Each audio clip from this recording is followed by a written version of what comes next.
Rembrandt van Rijn was a Dutch painter who is regarded as one of history's greatest artists. His works include paintings, drawings, and etchings. Rembrandt's art is distinguished by its brilliant use of color, luxuriant brushwork, and splendid use of light and shadow. Rembrandt created works in a variety of styles.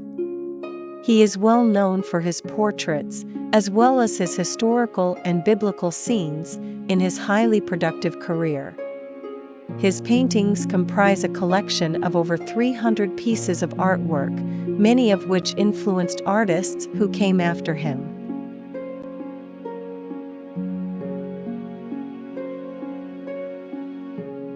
The Night Watch is widely regarded as one of the most important paintings of the Dutch Golden Age, and Rembrandt's most famous work. The artwork is remarkable for three things: its enormous size, the dramatic use of light and shadow, and the illusion of motion in what would normally be a static military group portrait. Contrary to what was long believed, the Night Watch is not a representation of a night scene. When the picture was cleaned in the mid-1940s, it was discovered that the scene was set in daylight. The painting depicts the units of civilian troops protecting the city from attack. The captain, clothed in black, gives the command to march out, and guardsmen are lining up in formation. Rembrandt's skillful use of light and shadow contributes to the painting's intensity. He directs the viewer's attention to the three most essential figures in the crowd: the two men in the middle and the woman carrying a chicken in the center left background. The Storm on the Sea of Galilee is a depiction of the biblical story in which Christ's disciples struggle desperately against the storm to regain control of their fishing boat. A massive wave strikes the bow and rips the sail. Rembrandt's self-portrait is one of the disciples looking directly out at the viewer. Only Christ, depicted on the right, remains calm. In an allegorical sense, the painting also depicts nature's power and man's helplessness in the face of its might. The diagonal orientation of the boat's mast divides the composition of the picture into two triangles.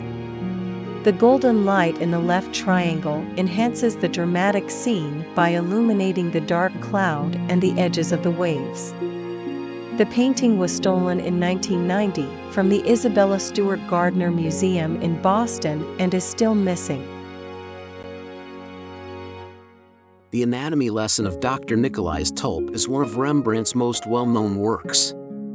The painting depicts Dr. Nicolaes Tulp, a surgeon, giving the annual public anatomy lesson to 7 surgeons on the body of a recently executed criminal. Every surgeon is looking at something different. Rembrandt used contrast, dark and light, to create dynamics in the scene, which became a popular style of his and was used extensively in his subsequent artworks. The painting's harmony is exceptionally well planned, with the proportions and positioning of the corpse directing the viewer's attention to the center of the painting. Rembrandt tried with Belshazzar's Feast to establish himself as a painter of large Baroque historical works. The narrative of Belshazzar, king of Babylon, as told in the Old Testament book of Daniel, is depicted in the picture. His father had robbed the Temple of Jerusalem of all its sacred vessels. In the painting, Belshazzar turns his head and he gets confronted with a mystery.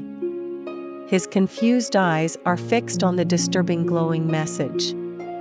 Belshazzar's Feast has a stunning color palette.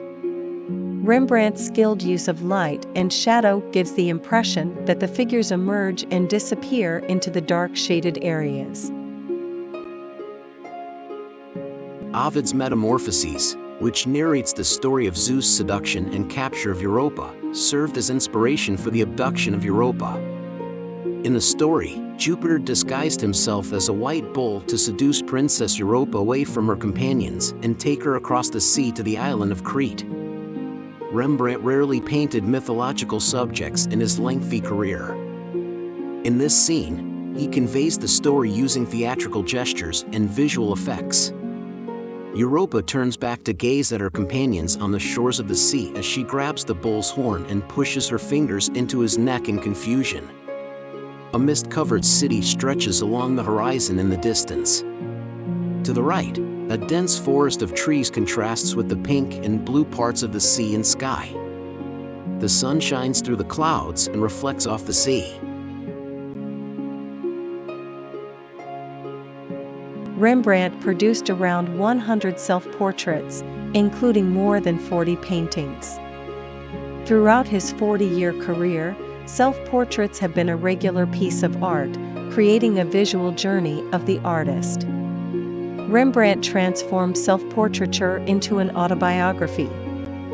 His self-portraits track his development from an enthusiastic young man to the stylish and successful portrait painter of the 1630s, to the incredibly powerful portraits of his later years. Unlike most of his other works for private clients, Rembrandt created most of his self-portraits for his personal collection, which makes them more honest and intimate. The Jewish Bride is another outstanding Baroque portrait by Rembrandt. This artwork is regarded as one of the most extraordinary presentations of physical and spiritual love.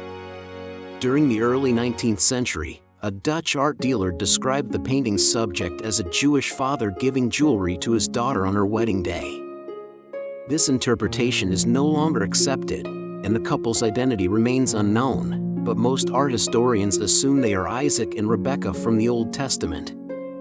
Hands frequently play a key role in Rembrandt's work, and gestures are never meaningless. The man has placed his hand over her heart, which is an ageless gesture of love.